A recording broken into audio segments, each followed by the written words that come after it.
There is a liquid that costs $1 and restores a completely dead car battery back to full working condition. Not partially, not temporarily, fully. The same cranking power, the same cold start performance, the same reserve capacity as the day it left the factory. 1 tablespoon dissolved in warm distilled water, injected into each battery cell with a cheap syringe. And the battery your mechanic told you was dead beyond recovery, the one sitting in your garage right now with 0 voltage, comes back to full charge within 30 minutes on a standard charger. The United States military used this exact chemical process to restore vehicle batteries in field conditions during World War II, when replacement batteries could not reach forward positions for weeks at a time. Independent battery restoration technicians across rural America have used it for decades to bring back batteries that dealerships condemned as unrecoverable.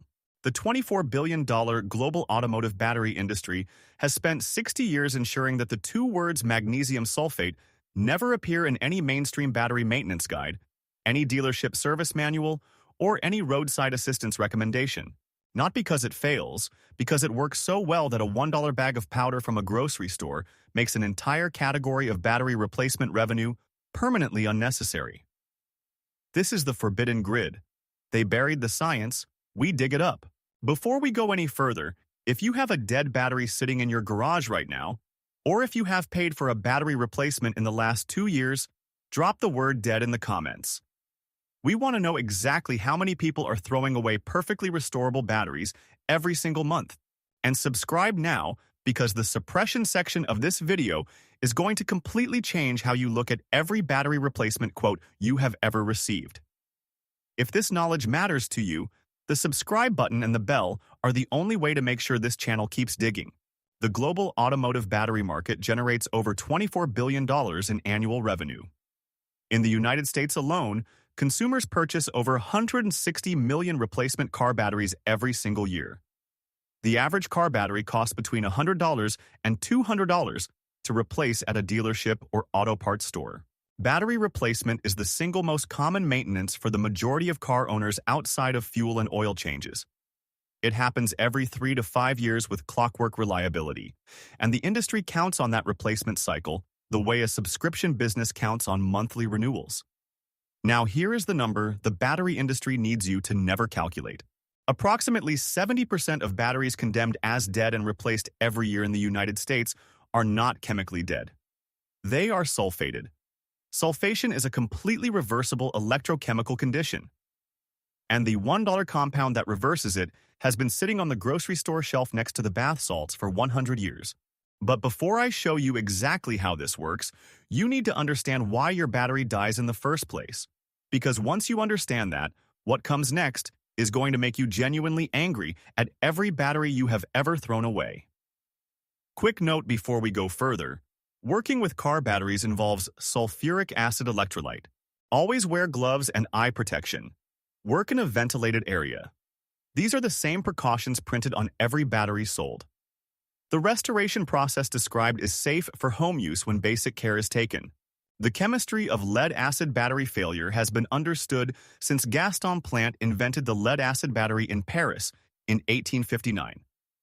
Plant documented from his very first experiments that the battery's capacity degraded over time, and that the primary cause of that degradation was the formation of lead sulfate crystals on the battery plates. He called the process sulfation from the Latin word for sulfur, the element at the heart of the battery's electrolyte chemistry. A functioning lead-acid battery works through a reversible chemical reaction between lead dioxide on the positive plates, pure lead on the negative plates, and sulfuric acid electrolyte between them.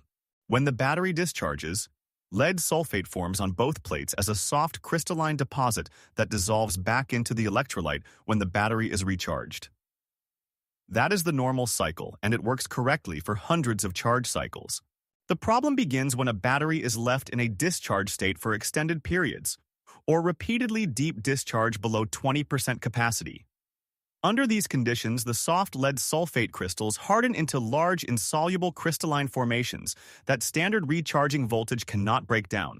The hardened sulfate crystals cover increasing amounts of plate surface area, reducing the battery's ability to accept and deliver charge, until eventually the battery appears completely dead, even though the lead plates underneath the sulfate coating are structurally intact and chemically functional. The battery is not dead. The plates are buried. By 1890, industrial battery maintenance engineers in European telegraph and telephone networks had discovered that introducing magnesium sulfate, the compound commonly known as Epsom salt, into the electrolyte of a sulfated battery during a slow charge cycle could break down the hardened sulfate crystals and restore the battery to functional capacity. The magnesium ions in the solution interfere with the crystal lattice structure of the hardened lead sulfate, weakening the molecular bonds that hold the crystals together and allowing the standard charge cycle to dissolve them back into solution. Telegraph network operators across Britain and Germany documented this process in maintenance logs throughout the 1890s and early 1900s.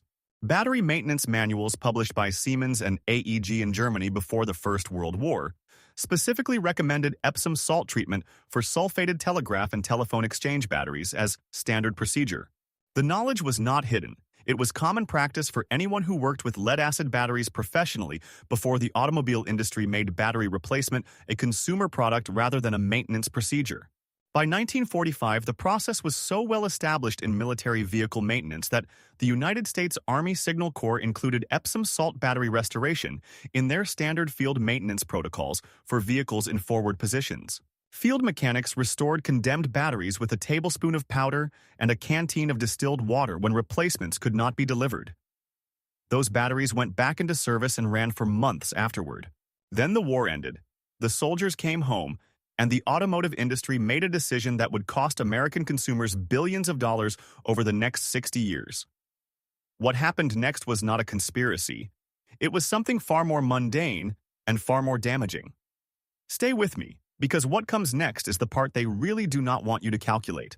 In the post-war American economy, the automotive industry was positioned to become the largest consumer products market in history.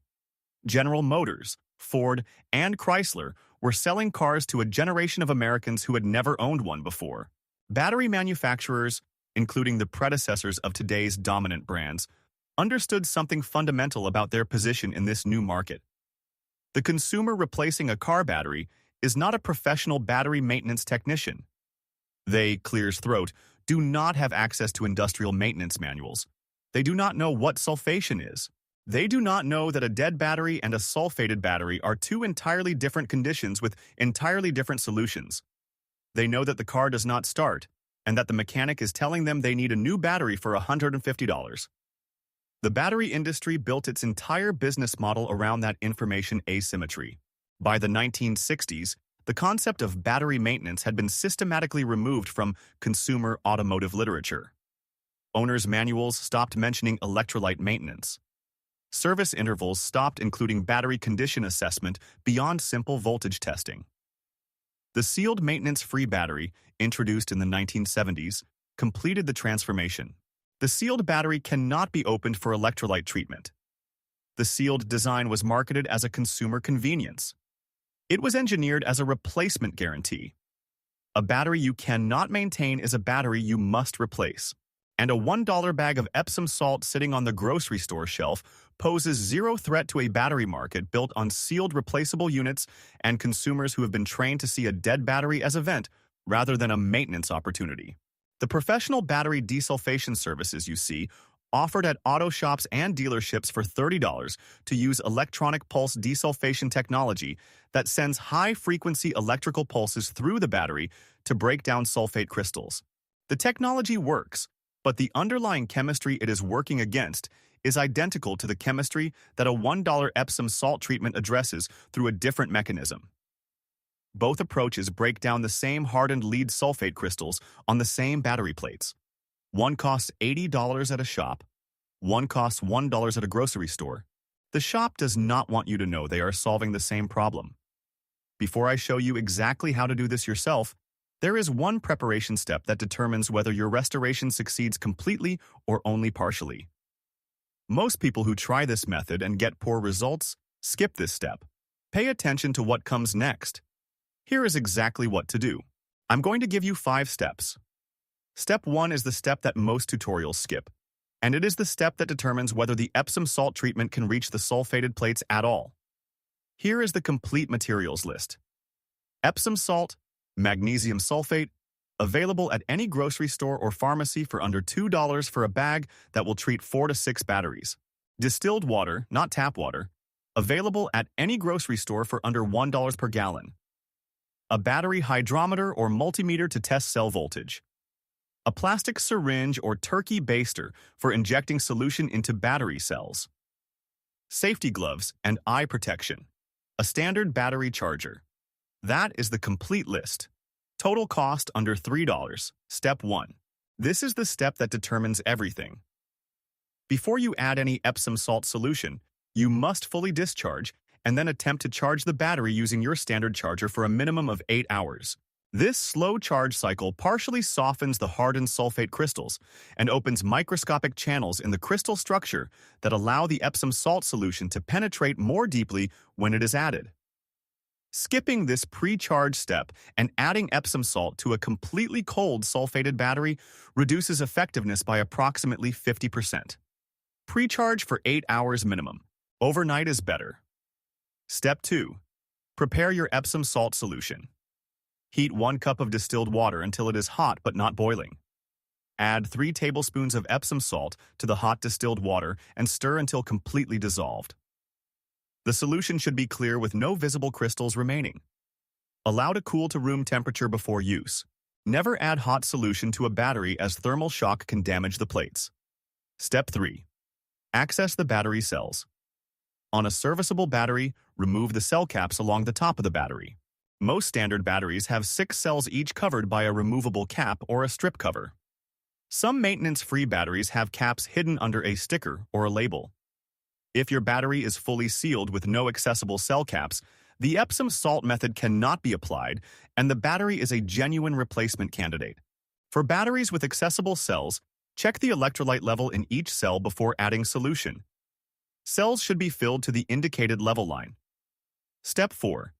Add your Epsom salt solution. Using your syringe or turkey baster, carefully add the Epsom salt solution to each battery cell until the electrolyte level reaches the maximum fill line. Do not overfill. Replace the cell caps securely after filling all cells. Step 5. Slow charge and test. Connect your battery charger and charge at the lowest available setting for a minimum of 12 hours. The slow charge allows the magnesium ions in the Epsom salt solution maximum time to interfere with the sulfate crystal structure, while the electrical charge simultaneously works to dissolve the weakened crystals back into solution. After 12 hours of slow charging, test the battery voltage with your multimeter. A fully restored battery should read between 12.6 and 12.8 volts at rest. If voltage is between 11 and 12.5 volts, repeat the slow charge cycle for another 12 hours before retesting. Most sulfated batteries that respond to this treatment show significant voltage recovery after the first 12-hour cycle and complete recovery after the second. A fleet maintenance manager at a logistics company in rural Texas began documenting Epsom salt battery restoration on condemned fleet vehicle batteries in 2017. Over a 3-year period, he restored 47 batteries that the company's standard maintenance contractor had condemned as unrecoverable and quoted for immediate replacement, at an average cost of $140 per unit. Total Epsom salt material cost across all 47 restorations was under $30. Of the 47 restored batteries, 41 returned to full service duty and remained in service for an average of an additional 22 months before requiring any further attention. 6 batteries showed partial recovery and were retained as backup units.